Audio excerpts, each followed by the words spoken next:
గురుకుల పాఠశాలలో విద్యార్థులకు సరైన మౌలిక వసతులతో పాటు నాణ్యమైన ఫుడ్ అందించడం లేదని బీఆర్ఎస్వీ నాయకులు విమర్శించారు. గత కొంతకాలంగా గురుకుల పాఠశాల పరిస్థితి అధ్వానంగా మారిపోయిందని ఆరోపించారు. ఫుడ్ పాయిజన్తో గురుకుల విద్యార్థులు ఆందోళన చెందుతున్నారని తెలిపారు. సిద్దిపేట జిల్లా అర్బన్ మండలం మిట్టపల్లి రెసిడెన్షియల్ పాఠశాలను బీఆర్ఎస్వీ నాయకులు క్షేత్రస్థాయిలో పరిశీలించారు. గురుకుల పాఠశాలలో నెలకొన్న సమస్యలను విద్యార్థులను అడిగి తెలుసుకున్నారు. అనంతరం వారు మీడియాతో మాట్లాడారు. బీఆర్ఎస్ ప్రభుత్వంలో గురుకుల విద్యార్థులకు మంచి విద్యతో వారికి భరోసా ఉండేదని తెలిపారు. కాంగ్రెస్ ప్రభుత్వంలో విద్యార్థులు గురుకుల పాఠశాలను వదిలి ఎందుకు వెళుతున్నారని ప్రశ్నించారు. ఇప్పటికైనా ప్రభుత్వం తగిన చర్యలు తీసుకోవాలని వారు సూచించారు. గురుకుల బడిబాట ప్రోగ్రాన్ని తీసుకోవడం జరిగింది. ఎందుకంటే ఈ గత కొన్ని రోజుల నుంచి చూస్తుంటే గురుకుల పాఠశాలల పరిస్థితి చాలా అధ్వానంగా మారిపోయింది. రాష్ట్రంలో ఎంతోమంది గత కొన్ని రోజుల నుంచే వందలాది మంది విద్యార్థులకు ఫుడ్ పాయిజనింగ్ వల్ల అస్వస్థత గురైపోయారు. కొంతమంది చాలామంది చనిపోయారు. అదే పరిస్థితి ఇంకా చాలామంది విద్యార్థులకు రాకూడదు. ఆ పేరెంట్స్ బాధపడుతున్నారు. గత పాలనలో కేసీఆర్ ఉన్నప్పుడు ఏ విధంగానైతే భరోసా ఉండేనో తల్లిదండ్రులకు, విద్యార్థుల తల్లిదండ్రులకు, ఈరోజు రేవంత్ రెడ్డి గారు రాగానే, కాంగ్రెస్ ప్రభుత్వం రాగానే అసలు గురుకుల విద్యార్థుల తల్లిదండ్రులు పిల్లలు ఇంటికి వెళ్తుంటే ఎందుకు మళ్ళీ ఇంటి బాట పడుతున్నారని విద్యార్థులు తల్లిదండ్రులు చాలా బాధపడుతున్నారు. అప్పుడు ఏ రకంగా అయితే భరోసా ఎక్కువ ఉండేనో ఇప్పుడు బాధ ఎక్కువైపోయింది మన తల్లిదండ్రులకు కానీ విద్యార్థులకు కానీ. ఈ 2 రోజులలో మేము తిరిగిన ఈ పాఠశాలకు వచ్చి చూసినాము. అసలు ఘోరం.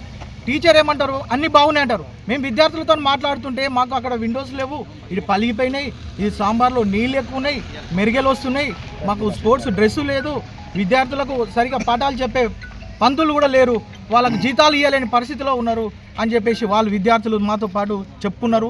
మేము ఒక హెల్ప్ లైన్ నెంబర్ కూడా ఇవ్వడం జరిగింది. ఏదైనా మీరు చెప్పకున్నా కానీ ఇక్కడ మేము నంబర్ ఇచ్చిపోతున్నాం, ఏదైనా ప్రాబ్లమ్స్ ఉంటే ఈ నెంబర్కి మెసేజ్ చేయాలని చెప్పేసి మేము కోరుకున్నాం. కానీ ప్రిన్సిపాల్ మాత్రం మీకు అలౌడ్ లేదు, అన్నీ బాగానే ఉన్నాయని చెప్తుంది. అదే తర్వాత వాళ్ళ విద్యార్థులు కానీ కొంతమంది పేరెంట్స్ కానీ కలిసినప్పుడు వాళ్ళు చెప్తున్నారు చాలా పరిస్థితి అధ్వానంగా ఉన్నది. ఇక్కడ మనకు స్పోర్ట్స్కి సంబంధించింది వాళ్ళకి డ్రెస్సులు లేవు, షూస్ లేవు. ఫస్ట్ ఇయర్ జాయిన్ అయిపోయి 6 months అవుతుంది. వాళ్ళకి ఇంతవరకు డ్రెస్సే లేదు. నార్మల్ డ్రెస్, యూనిఫామ్ లేదు వాళ్ళకు. మామూలుగా వాళ్ళ ఇంటికాంచి తెచ్చుకునే డ్రెస్సులతోనే ఉంటున్నారు. 6 months అయిపోయింది. అసలు ఏం జరుగుతుంది? అదే విధంగా మనకు ఈ పేరెంట్స్ కానీ స్టూడెంట్స్ కానీ మళ్ళీ ఇదే పద్ధతి రాకూడదు అనే ఉద్దేశంతో మా వర్కింగ్ ప్రెసిడెంట్ కేటీఆర్ గారు ఈ పరిస్థితి మళ్ళీ జరగకూడదు అని చెప్పేసి ఈ గురుకుల పాఠశాల మీద బీఆర్ఎస్ ఆధ్వర్యంలో మేము అధ్యయనం చేస్తున్నాం. ఇప్పుడు వచ్చిన కాంగ్రెస్ ప్రభుత్వం గత కొన్ని నెలలుగానే మరి విద్యార్థులకు ఎటువంటి పరిస్థితులు ఏర్పడుతున్నాయి. గతంలో ఎన్నడూ లేని విధంగా మరి 48 మంది విద్యార్థులు చనిపోవడం జరిగింది. కొంతమందికి విషాహారం తిని, కొంతమంది అనారోగ్య పరిస్థితుల వల్ల కొంతమంది ఆత్మహత్య కూడా చేసుకున్న సంఘటనలు గురుకులాలు ఏర్పడ్డాయి. మరి ఈ విధంగా ఎందుకు జరుగుతుంది, మరి గురుకులాలు ఏం జరుగుతుందనే విషయం పైన మేము ఈరోజు బీఆర్ఎస్ ఆధ్వర్యంలో అధ్యయనం చేయడానికి వచ్చినాం తప్ప మేము ఎటువంటి ఉద్దేశం లేదు. మరి విద్యార్థుల సమస్యలు చేసుకోవడానికే మా విద్యార్థి నాయకులు ఉన్నారు, మా విద్యార్థి సంఘాలు ఉన్నాయి. ఈరోజు మరి గురుకులాలలో ఉన్నటువంటి వ్యవస్థ ఏ విధంగా ఉందంటే లెక్చరర్లు లేని కొరత ఉన్నది. లెక్చరర్లు లేరు, వారికి కాంట్రాక్ట్ ఉద్యోగాలను పెట్టుకొని జీతాలు ఇచ్చే పరిస్థితి లేదు. ఇప్పటి వరకు పిల్లలకు షూలు కూడా ఇవ్వలేదు, యూనిఫామ్స్ ఇవ్వలేదు, దుప్పట్లు కూడా ఇవ్వలేదు. అంటే చలికాలం వస్తున్నా కూడా దుప్పట్లు ఇంకా ఇవ్వలేని పరిస్థితి. అన్నిటికంటే ముఖ్యమైన శాఖ విద్యాశాఖ, అది మీ దగ్గరనే పెట్టుకున్నారు.